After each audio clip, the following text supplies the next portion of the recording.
let's get cozy and have a chat about my au pair experience. We'll start with the interview process, so let's start from the beginning. So, about a year ago, after the election, I decided that I wanted to get out of the USA and travel. And after researching my options, I decided that the best route to take in order to do that would be to become an au pair.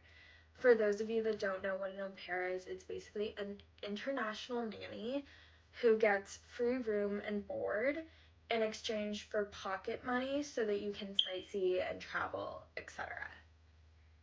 So once I decided that being an au pair was what I wanted to do and the route that I wanted to take, I started researching the best way to go about that. Now, there are sites like aupairworld.com or aupair.com. However, they don't have agents and you kind of do everything yourself. And I didn't necessarily want to do that or feel like very comfortable doing that. So I decided to start researching agencies.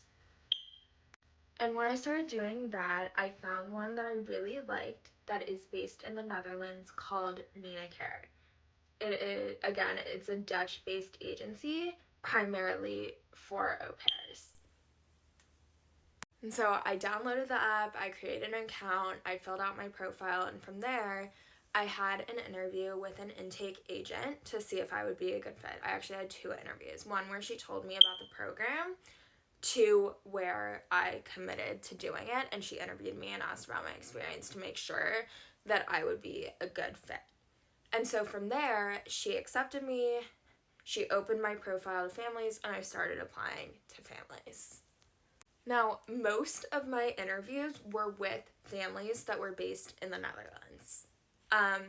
In fact, my very first interview was on Thanksgiving morning.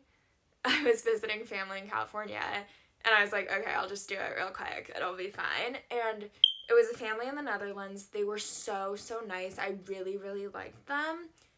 And then we had another interview a few days later where they showed me the house because, you're supposed to do that. However, unfortunately, they decided to go